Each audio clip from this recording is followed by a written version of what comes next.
Folks, thanks a lot for the 80,000 subscribers. You guys are awesome. But we're not stopping here. Let's push it, folks, to 100,000 subscribers. So give that support to the channel and subscribe and hit that like button down below to reach our goal of 153 likes. And now let's go for it. The anime begins with an elderly couple taking care of their apple orchard.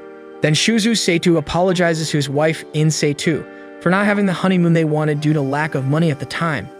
But Ine says there's no need to worry because she's happy with the life they had. Ine remembers the apple tree they planted when they got married about 60 years ago was nearby. Shouzou recalls the tree was broken in half by a typhoon and finds it, identifying the patch he made on it. They admire nature when Ine notices a golden apple on the tree, which surprises the couple. Later, the couple returns home while Shouzou regrets not giving his wife a better life given his condition when he was young, noting that she stayed with him despite probably having many things she would have liked to do. Shouzou cries in the bathroom thinking about this when suddenly he looks in the mirror and realizes that for some mysterious reason, he had become young again. Startled, he rushes to Ine and discovers she is also rejuvenated. The old man then gets excited about having a honeymoon with his wife. The next day, the couple's granddaughter, Mino, comes to visit and is surprised to see her grandparents so young. However, after the surprise wears off, the girl is enchanted by her handsome grandfather and sticks to him. Later, Mino's father, Yoshiaki, takes her home and the girl tells him that her grandparents have become young again, but he takes it as a joke from his daughter. In the park, some neighbors reflect on missing the Saitou couple who weren't visiting as often due to age and health. But now that the two have rejuvenated, Shouzou is a hit with the elderly ladies in the neighborhood, while Ine also catches the attention of the elderly men. In the past, Yoshiaki asked his parents to come live with him because the couple's age was advancing and the son was worried about them living alone. But Shouzou refused to leave their land, which has been in the family for generations. While Yoshiaki tried to convince the old man to move, Ine washed dishes with her daughter-in-law, Kid, Yoshiaki's wife, who decides to ask what her mother-in-law would like as she hadn't yet expressed her desires. But Ine said it didn't matter to her. As long as she could be with her husband, anything would do. In the present, Kid visits her in-laws to drop off some ingredients that Ine had requested. However, she is surprised to find Shouzou looking super young. He explains that his wife went to a community center meeting, acting calmly because he thought his granddaughter had already told her the news. But upon seeing Kade's shock, Shouzou apologizes for acting so naturally. Completely surprised, Kade asks to use the bathroom, where she processes what she had just seen and is surprised to find out she has a handsome father-in-law. Later, Kade calls her husband, who goes there with Mino. Yoshiaki is surprised to see his parents and realizes that Mino was telling the truth about them becoming young again. Then he questions Kade for not telling him the news as soon as she found out, but she explains that she thought it was better to tell him in person. At that moment, everyone notices Mino clinging to her grandfather and Kade scolds the girl while Shouzou makes it clear that he only has eyes for Ine, comforting his wife, while Yoshiaki is speechless at the scene. But Ine doesn't like seeing someone on top of her husband and reprimands him with a slap on the face. After the confusion, Yoshiaki, his wife and daughter say goodbye to go back home because he has to go to work. Then Ine worries about her son working too hard and pets him, which makes the man remember when he was a child and she praised him for his hard work in the same way. Mino also feels like getting some head patting and Ine grants her granddaughter's wish. Later, the elderly in the neighborhood are worried about the annual sports festival, because since the school in Manamamachi closed due to another school opening in Kitamachi, there are no more children living in the area and the population is getting older, making it difficult for them to win the festival, not to mention the fear of someone having a heart attack during the event, which resulted in Kitamachi winning every year. The elderly of Manamamachi, unable to see hope, consider giving up, until they see Shouzou and his new muscles as the light at the end of the tunnel even bow to the guy. Then they ask Shouzou to participate in the festival with them, making it clear that they won't accept no for an answer, and he complains about being deceived because he went there thinking it was a community center meeting. On the day of the sports festival, the head of the neighborhood council of Kitamachi, named Haisuke Igarashi, appears to taunt his opponents, saying he heard that Manamamechi might not participate in the festival that year, since all the participants are over 50 years old. He then shows off his young grandsons to the elderly. One of them is the star of the school's soccer team named Shouta Igarashi, and the other is the captain of the school's baseball team named Daiki Igarashi. The three laugh at the idea of competing with a bunch of old people, acting as if victory is guaranteed. Then the leader of the Manamamaki Neighborhood Association, an old man named Sanano, warns that this year they have prepared a triumphant weapon, the Saitou couple. Haisuke, who knows the two, acts as if Sanano had told a joke until the couple appears completely rejuvenated and leaves the old man and his two grandsons speechless. Haizuki even thinks those are Saitou's grandchildren, but Shouzou explains that they themselves have become young. And so the festival begins with a tug-of-war where both teams make their utmost effort to win until a lady convinces Ine to be the Minamemechi's cheerleader. As soon as she starts cheering, both Shouzou and his companions increase their willpower, leading them to their first victory. Ine feels a little embarrassed for having been a cheerleader at her age, but she's intrigued to discover that her husband enjoys such things. Next, the relay race moves on to the three-legged race, where everyone runs in pairs with their feet tied together to the finish line. Shouzou and Daiki strive to make up for their loss in the tug-of-war, while Haizuki is hopeful for victory, as the two brothers have been practicing sports together for over 10 years and know each other's quirks and rhythms better than any other pair. At this moment, an elderly couple from Minamemechi finally completes the course, apologizing for being more than halfway behind, making way for the Saitou couple to enter the action. Then Shouzou and Daiki find themselves close to the finish line and think victory is theirs when suddenly Ine and Shouzou approach them and then easily pass by. The couple literally runs in a way that doesn't even seem like their feet are tied together after all. They've been together for almost 70 years and Shouzou knows his wife's rhythm well, adjusting his speed to synchronize with hers. And so the Saitou couple wins the three-legged race just like all the other games in the relay, leading Minamemechi to victory, leaving Haizuki and his grandsons frustrated. Shouzou and Daiki reflect that competing isn't as easy as they thought, while Haizuki is furious that Shouzou stole Ine from him in the past and now stole his grandchildren's smiles. He then tries to console the two when Ine appears to apologize for getting so carried away in the games. Haizuki asks if she shouldn't be with her husband, and Ine explains that it's not possible because Shouzou became super popular after winning the relay and is surrounded by people.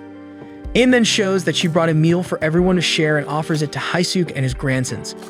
And so they eat together while remembering that it's been 3 years since Haizuki lost his wife. Then Ine comments that Shouzou and Daiki resemble their grandfather when he was younger, which reminds her of when Haizuki confessed his love to her, and the grandsons are shocked to discover their grandfather's interest in Ine and realize that's why he caused a rift with Shouzou. Then Ine tells the two not to lament their loss and to strive to come back stronger in the multisport relay the following year, which makes the boys admire her and think it's no wonder their grandfather couldn't win her over, leaving Haizuki furious. A week after the relay, Haizuki sends Shouzou to deliver something to the Saitou couple's house to thank Ine for what she did that day. The boy goes there and is greeted by Mino. Shouzou feels awkward seeing her, who thanks him for the delivery and invites him in. The boy agrees to enter the house but feels nervous being alone with her because his family had gone out shopping. They both studied in the same class, and Mino is the popular girl at school while he struggles to socialize, leaving him completely awkward and unsure how to act around her. So to pass the time, Shouzou decides to fiddle with his phone, but Mino approaches him to see what he's playing, making him even more anxious. At that moment, Kate arrives with her in-laws and stands at the door not knowing what to do. Kate panics at seeing her daughter alone with a boy while Shouzou is at a loss for how to interrupt their conversation. Later, the three enter the house and discover why Shouzou went there. Shouzou is super friendly and kind to the boy, but Ine and Kate already make him worried and feeling as if he's in a parent-teacher meeting. So to start a conversation, Shouzou asks his granddaughter if they're in the same class.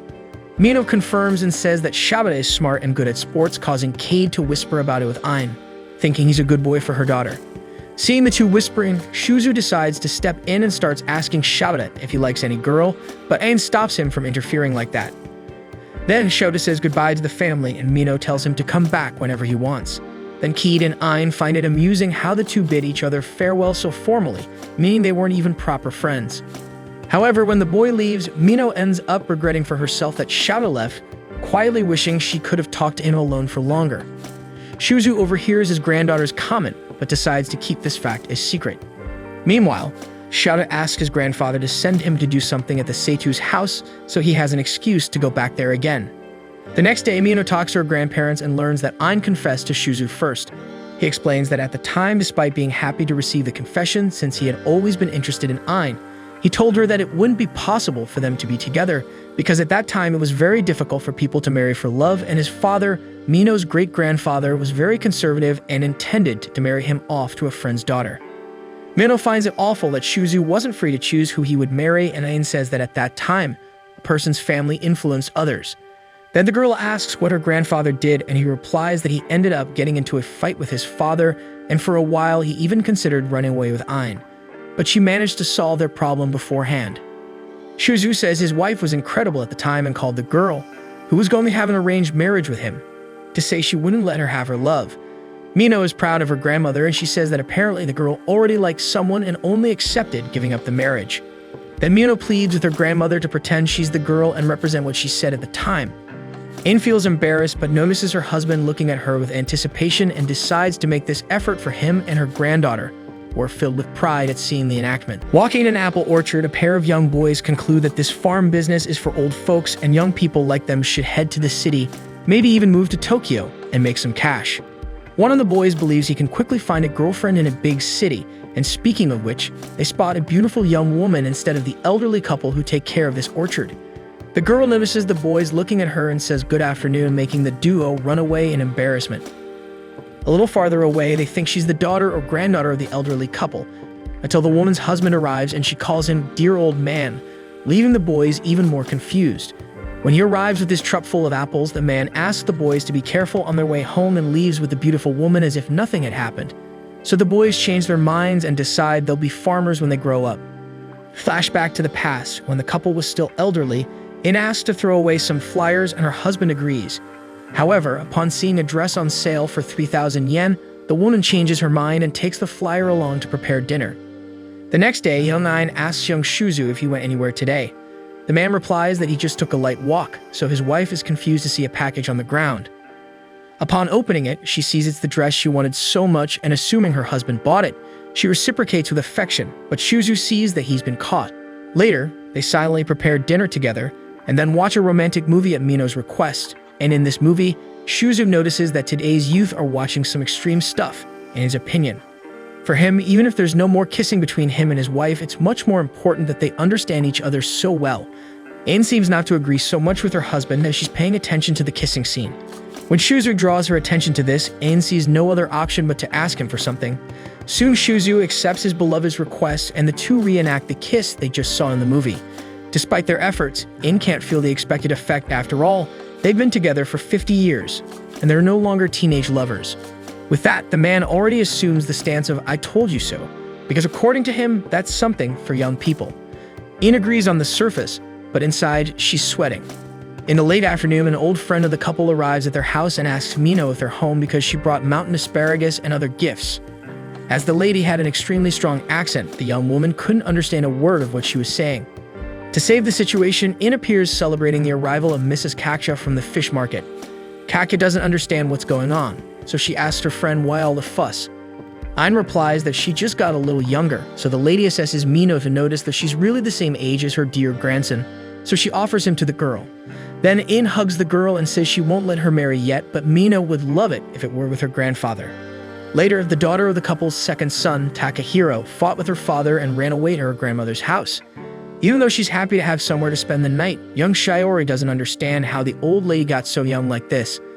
Ine offers something for the girl to eat, but she's sulking and refuses because the bullying she's been facing has impacted her psyche a lot. Shiori is the classic school nerd, and besides being teased for it, at home her father acts as if she has to meet his expectations, forcing the girl to study medicine. Therefore, the girl thinks she's lost everything tonight: her desire to study, her future prospects, and her own father. However, Ine argues that just the fact that the girl is crying is proof that she cares and keeps fighting. When she was a child, Shiori said she wanted to be a doctor to cure all the diseases in the world, and even though she's changed her mind today, Shiori has never stopped being a beloved granddaughter. Hearing this, the girl bursts into tears and enjoys her grandmother's hug, besides asking to have dinner with her. In another flashback from the past, Ine apologizes to her husband for not being able to travel on vacation because she got sick, but the man is understanding and puts his wife's health first. Ine encourages him to take little Yoshiaki for a walk on the beach, but Shouzou thinks it's not the same without his wife by his side. Ine jokes that the guy is eager to see her in a bikini, so he teases that he also wants to make other guys at the beach jealous. Back to the present, Ine thinks that young people are really showing off their bodies too much everywhere lately, while she wonders what kind of bikini would make Shouzou happy to see her wearing. She knows he's a pervert, but maybe walking around in a short bikini is too much for her. Therefore, she decides to wear the white dress she received the other day. Peeking into her grandmother's dilemma, Shiori advises her to be more daring and show off that beautiful body God gave her for the world to see. Ine reminds the girl that she's old inside, but Shiori doesn't see anything wrong with her grandmother showing off a bit for her husband. Finally, Ine decides to think about it while making dinner, so Shiori tells her grandfather that the woman left and says he's hopeless because everything was a plan to convince Ine to wear a short bikini. Suddenly, the phone rings and Ine answers asking if it's Yoshiaki. On the other end, the guy confirms it is, but since his voice doesn't sound like much, he says he caught a cold that messed up his throat. Suspicious, the woman decides to record the call, while the man on the line says that Ine's voice sounds younger. After that, getting straight to the point, the supposed Yoshiaki says that an unexpected situation arose and that's why he needs 200,000 yen. So she writes down the code for the bank transfer, but before calling, she tells the guy on the other line that she's not his real mother, but if he needs to talk to someone, just call. With that, the man hangs up immediately. The next day, the guy who tried to scam Ine ended up getting arrested. Watching the news on TV, Shouzou asks his wife to stay alert, but she knows well that after 6 p.m., the phone line turns into a free-for-all. Later that day, Ine discovers that she no longer needs to wear her glasses because her eye has rejuvenated so much that she can see things even the young Mino can't. With a hidden agenda, Mino asks if Grandma can read what's written in the newspaper, and as soon as she repeats the article shown, Shouzou appears on the scene. So the girl challenges her grandma to read the words she points to, and reading one by one, Ine completes the sentence. "Darling, you are charming." And Mino uses that to say that the old lady is shamelessly flirting with Grandpa. 5 minutes later, the couple was forcing the granddaughter to complete the sentence. "I like someone, and that person is." But before completing it, Mino tries to escape the embarrassment, and even Grandpa feels sorry for the girl. Sometime later, Mino is watching another romantic movie when she asks Grandma if she ever held hands with Grandpa. Ine replies no, because doing so is equivalent to shouting in the street that you're dating. As for Shouzou, when you get old, holding hands is to help each other not to fall flat, and hearing these things, Mino comments on the lack of romance between the couple. Later, returning from the neighborhood stores, the couple feels happy to have gotten some Chinese cabbage. Since the weather is cold, Shouzou notices that his wife is not wearing a glove on her right hand, and inside, the woman is eager for her husband to notice. However, if he holds her hand, Shouzou thinks he's giving in to the granddaughter, and he doesn't want to give the brat the satisfaction. Ine tries to drop some hints to her husband about being cold, but the man dodges them all. Suddenly, Ine looks at his hand, and with her heart pounding, she gathers the courage to hold hands with her man. Sometime later, they tell the story of how they became younger to their second son, Takahiro. The man doesn't know how, but he's sure those are his parents looking young, so he asks how they feel. And they both say they're great and full of life. Examining the strange situation, Takahiro sees that his mother's breathing has become steadier than before, and her pulse has slowed down. This convinces the son that his parents have become younger, so later he promises to deliver the results when they're ready. However, Ine's examination reveals that she has liver cancer, and since she just recovered from gastroenteritis, they recommend that she undergo blood tests and a tomography, and based on the results, treatment will be initiated. Upon receiving this news, Takahiro remembers that he became a doctor to save his mother, but in the end, all he did was introduce a good doctor to her. Watching her get weaker every day, Takahiro wondered what he could do. Even though he hadn't done anything directly, somehow he feels rewarded for everything he's done so far, and that's why he cries, remembering when he promised his mother he would be a doctor. In the past, as their children grew up, Shouzou and Ine's love for the farm and their way of life grew as well, and everything seemed to be going in a great direction. It was sudden when the typhoon came and broke the apple tree in half. The couple did everything they could to keep it from dying, and over the years, leaving every drop of sweat in the maintenance of that tree, one day the golden apple appeared on its dry branches. As Shouzou cuts the apple, he would love to place that beautiful shiny piece on his Shinto altar, but Ine thinks that would be the same as letting it rot for free. Moreover, its appearance is very eye-catching, almost an invitation to be eaten. That said, the two finally share the fruit. Meanwhile, the apple tree, thankful for the treatment it received, finally disappears in a mystical way. After eating the apple, Ine wakes up in a completely strange environment until she comes face to face with a gigantic hourglass. Floating in the air, the hourglass spins, restarting its count, and falls on the lady. Soon we see that Ine was recounting her dream about the hourglass, and Shouzou says he had the same dream, so he's puzzled. Speaking of connections, today marks the 58th anniversary of their marriage, so Ine asks if her husband wants to eat something different, like a cake, for example. Shouzou replies that he doesn't mind eating the same old thing, and that eating cake is for kids, but she knows he must be playing hard to eventually show a surprise as always. Ine prepared red rice for tonight, and upon opening the refrigerator to check on it, she notices the piece of cake right next to it. Ine throws it in her husband's face that he was bluffing, and he returns the favor by displaying the rice prepared by his wife. Ine asks if her husband lies like this to the granddaughter too, so Shouzou replies that he only does it with his dear Ine because only she deserves that kind of lie.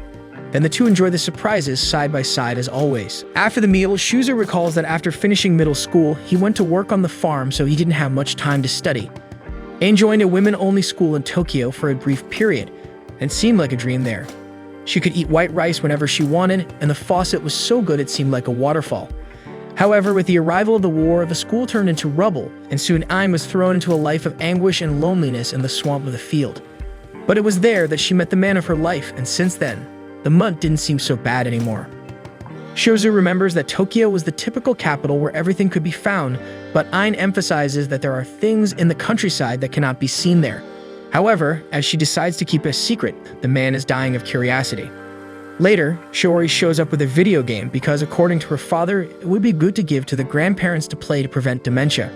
On the other hand, Shouzou thinks that flashing lights on a screen shouldn't be children's favorite game, but rather a card game like Menko, Tag, or Spinning Tops. As they start the game Danger in the Rice Field 3, Shouzou is terrified of the undead, while Ine repeats the phrase Namu Amida Butsu, which means I take refuge in Amida Buddha. Within the game, an old man kept repeating tirelessly that things are about to get ugly, and Shouzou believes that the man there has already been caught by dementia. When they find a healing herb, Ine thinks she will be punished by the Buddhas for stealing from someone else's house. The grandpa, however, doesn't believe it's possible to heal by eating a sour cassava root. Reflecting on the poor undead, the couple agrees that it wasn't their choice to become like this, so they must shoot the poor souls in the head to spare everyone's suffering. After exterminating the enemies one by one, a zombie drops a chainsaw, and since the husband already has the shotgun, the wife takes the chainsaw. Right next to them, the zombies were making a tremendous mess in the rice field, so the farmers decide not to have mercy on these wrongdoers. Together, they cut and blew up every undead present until they exterminated that putrid race from the sacred rice field. The next day, they had already platinumed the game, so they gave up because there was nothing else to do. Later, Mino arrives home and reunites with Shiori after a long time. With a teasing look, she hugs her cousin, who tries to push the girl back. They study at the same school, but since it's in different buildings, they barely see each other. In childhood, they had some closeness because they always played together, but as Shiori insists on reminding, that's water under the bridge. For Mino, what isn't water under the bridge is Shiori's love for her grandparents. And it's so much love that the girl is still at their house until now, so she can act tough, but she's still a sweetheart inside. However, Shiori is irritated and corrects Mino, saying that it's not quite like that with this talk of liking grandparents, but she didn't count on poor Shouzou crossing the room at that exact moment because upon hearing what Shiori said, the old man's about to have the fit thinking his granddaughter hates him. With the typical stubbornness of a pre-adolescent, the girl stubbornly refuses to justify herself, but soon she gives in and explains to her grandfather that it was just a way of speaking. In the end, she doesn't admit that she loves her grandfather, but she asks him not to hate her, and that's enough for the old man to soften his heart and thank her for being alive up to this moment. Sometime later, Shouzou is once again thrown into the daily dream where he's facing a hourglass, just like his wife. Shouzou reflects that since they became young again, they've been making the most of their time together, but there are still many things they haven't done, like the honeymoon in Yoshiaki. With their bodies rejuvenated, it's now possible to fulfill dreams that were lost with old age, and the couple enjoys every moment as if the hourglass could turn over again at any moment. Until on this day, that's what happened. Upon waking up, Shouzou wakes up his wife and shows her that he lost his youth suddenly. He argues that fortunately he still doesn't feel the joint pains as before, but he believes that certainly his wife prefers the young version of her husband. In response, Ine clarifies that it wasn't the young or old version that made her fall in love, but Shouzou Saitou himself, the only one in the whole world. Listening with affection, Shouzou sees that his wife is right. Thinking that being old is something bad is disrespectful to all the history they have lived together because until yesterday, it was the condition they had, but it never stopped the couple from staying together and loving each other. Upon regaining his youth, even being an old version of himself, the man ended up forgetting who he really was. Therefore, even though Shouzou continues with this worn-out body, he promises to keep the honeymoon they promised. After all, he feels too young to give up on life. Back at the Saitou clinic, Takahiro has no idea what's going on with his parents because despite their aged appearance, Shouzou still has the muscles of a young man. Nevertheless, his liver and kidneys were not as lucky, so it's better not to overexert himself. Soon after, talking only with his mother, Takahiro informs that his father is a little healthier than he was before becoming young again. Therefore, his real concern is Ine because at the moment she has the body of a healthy 20-year-old, and if she ages from this condition slowly, it's worrying to think about how much life she would have ahead of her. Anyway, the woman doesn't fear her death, but the way things have been going, her husband will certainly depart first. After all, if she lives for another 70 years, their own children won't be in this world anymore, or maybe even their granddaughters, and that's the last thing Ine wants, to die alone. Later, Shouzou reveals to the family that he got old again. Nevertheless, he shows that his father's arm is still cracking, and he proves it in an arm wrestling match with his son. Yoshiaki asks the old man not to push it, but he is quite confident. Not as confident as his son, who promises to pay for a room with an outdoor bath and a tatami for the old man if he wins the contest. At that moment, Shouzou daydreams about a hot tub beside his cat-like naked wife, causing his veins to stiffen like a Saiyan transformation in their golden years, putting pressure on Yoshiaki. Mino, the judge, begins the countdown to the start of the match, which ends in a second with a resounding victory for Mr. Shouzou Saitou, who toasts with Ine to the power of perversion. Later, while shopping at a home improvement center, Shouzou feels that since he's grown old again, people look at him and Ine as if they're not a real couple. Because of this, he distances himself from his wife out of shame for what others might think, confessing to her that maybe it's better if they pretend they're not married when they go out together. To make matters worse, a clerk soon approaches, assuming Shouzou is looking for a gift for his granddaughter, and Shouzou decides not to correct him. But it's Ine herself who steps in and corrects the clerk, explaining that she is this man's wife. On the way back home, she makes it clear that she doesn't want to be anything other than his wife, regardless of what others may think. As days pass, Shouzou notices that Ine hasn't been eating her favorite treat in front of him, the name daifuku, even though they used to enjoy it together when they were young. He understands that he's old now and may develop diabetes, but his wife, on the other hand, can't say the same. So he decides to question young Ine, but she says she's not hungry and will eat later. In the wee hours, Ine indulges in the sweets alone once again because her husband isn't taking care of his health, and since he's aged again, she's afraid of causing him serious problems, so she's avoiding tempting him with the daifuku. However, this time the old man was on the lookout to catch her in the act, and although she comes up with an excuse, Shouzou understands that she's worried about him. But for him, seeing the happiness on her face while enjoying her favorite treat is the best medicine. Thus, the couple understands each other once again and makes a pact to enjoy the treat without guilt. Many years ago, Ine recalls that her parents passed away and she lost her home, so she went to live with maternal relatives to work for them. Her father had a lot of money when he was alive, but since he acted arrogantly towards his wife's family, Ine ended up being despised by them. As if that weren't enough, the young girl couldn't even understand what the old ladies were saying because they used an older dialect of Japanese. Speaking the Tokyo dialect isolated her even more within the house, and her mother's family residence was not comfortable. Therefore, after finishing her work in the fields, young Ine spent her time at a Shinto shrine. Until one day, she met that young man from the rice harvest again and introduced herself as Sasaki. The man's name is Saitou, and he was picking apples not far away. Speaking of food, he hears the girl's stomach growl and offers her some of his rice. So the girl looks around and questions if he happens to know who she is. Regardless, Shouzou believes that no matter where the girl is from, it's no excuse to let her go hungry, so he leaves the rice with her, who realizes that not everyone in this region is stingy. A few days later, Shouzou began to return frequently to Ine's house in the late afternoon, using the excuse that he always passes by the shrine on his way home. However, things weren't going as expected, and the girl started to feel uncomfortable with the young man's presence, trying to keep him away so that others wouldn't misunderstand their relationship. To Ine, Shouzou was too restless and seemed illiterate, so she wondered if he could really soften her heart for a man like him. So returning to the present day, Ine's heart was as soft as melted butter, when suddenly, on an ordinary day, Shouzou had the hourglass dream again after a long time. Shouzou presumes that turning the hourglass back could bring back his youth, so he doesn't miss the chance to try his luck. Having done so, there was the old man with his former youthful appearance, but instead of celebrating, Ine just asked the man to fix his messy hair. However, Shouzou's return to youth once again raised the debate, and Ine questions whether they will indeed grow old and die like everyone else. In Shouzou's opinion, this hourglass works just like the others, and its sand continues to count time as it should, and someday it will run out too. Shouzou isn't sure what will happen when that day comes, but he believes it will be the end of their miraculous youth. Therefore, Ine shouldn't worry about eternity or about leaving after the children and grandchildren. Speaking of which, Ine is the only person Shouzou doesn't want to leave behind, so he'll be there by her side no matter what.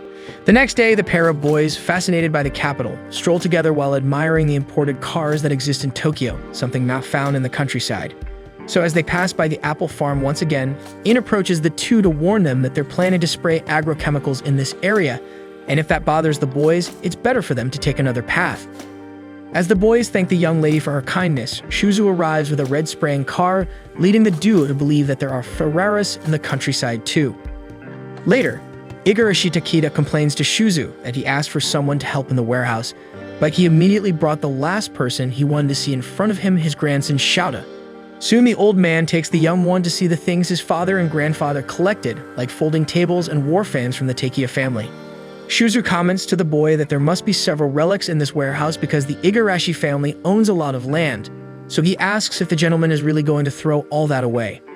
Igarashi replies that he will, otherwise everything will become a pile of junk for the grandchildren's generation.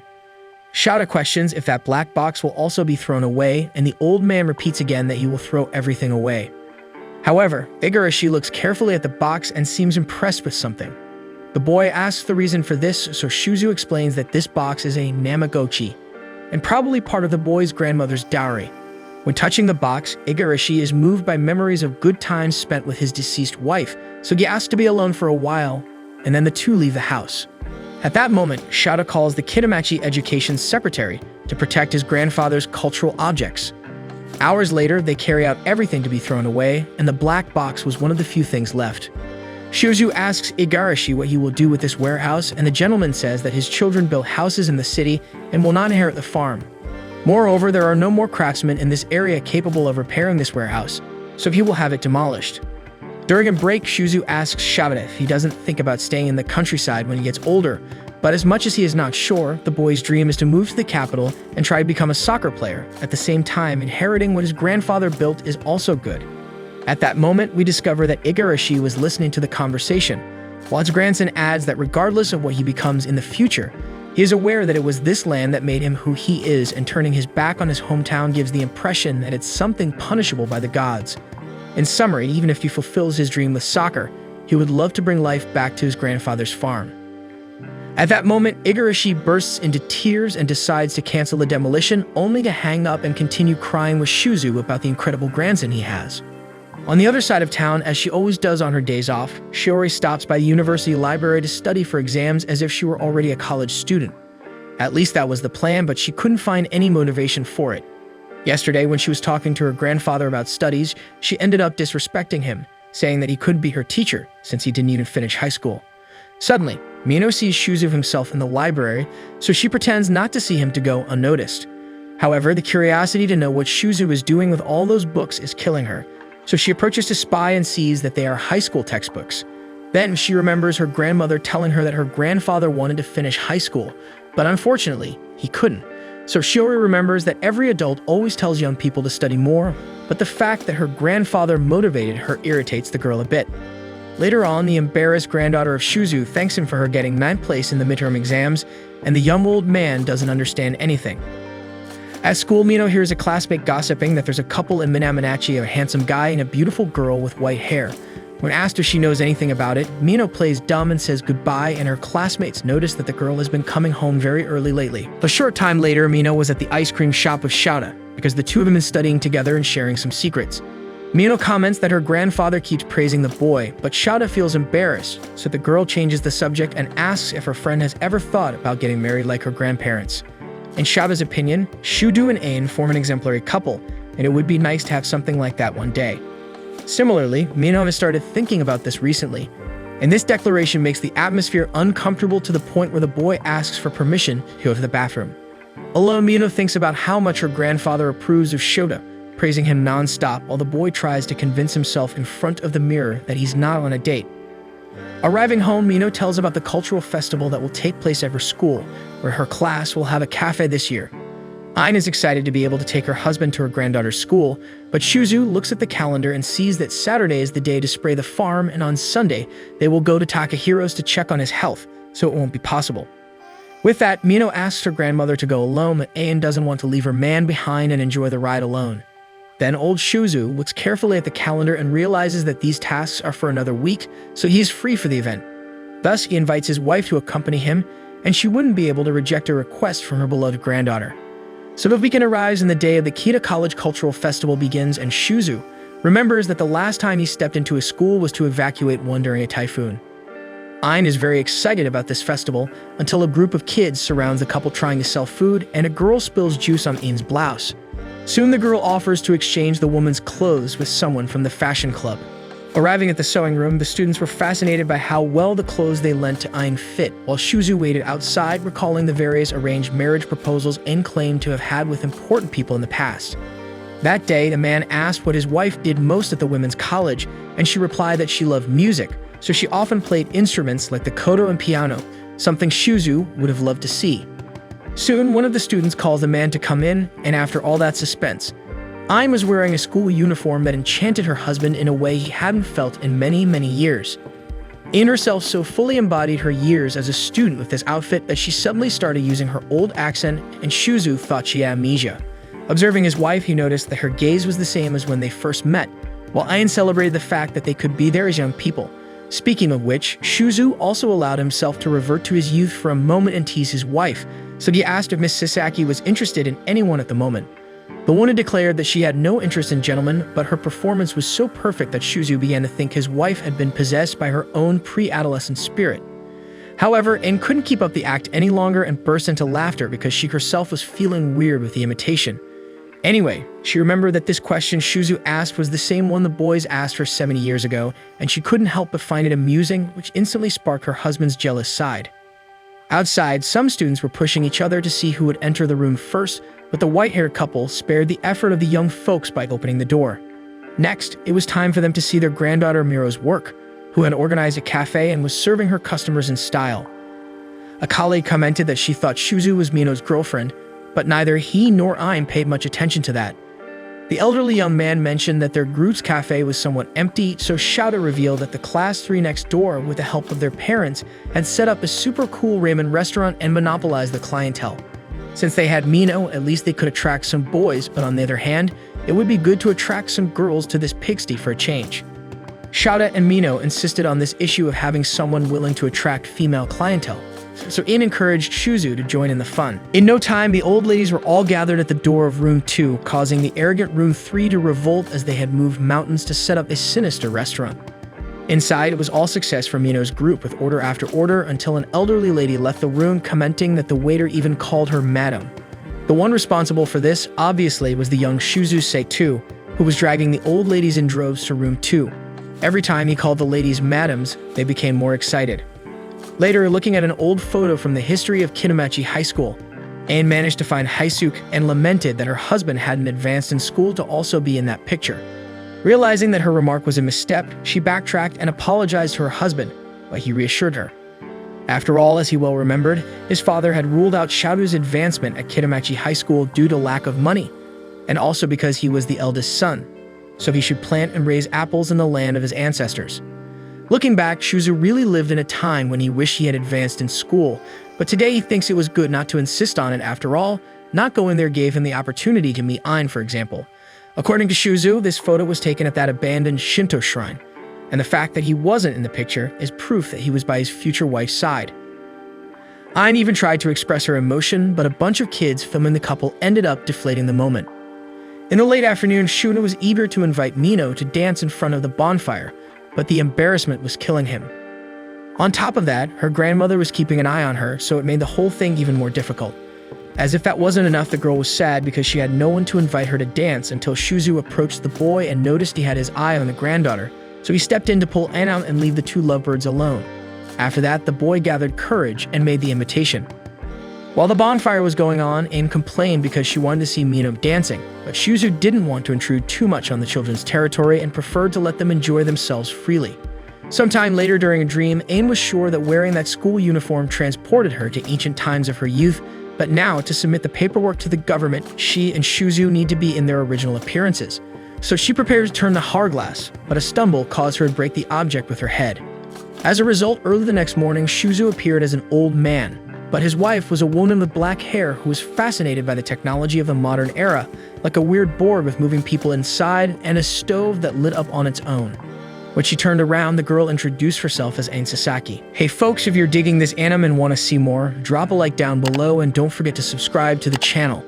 We need your support to hit 90,000 subscribers. Every subscription counts and helps us grow our community. Catch you in the next one.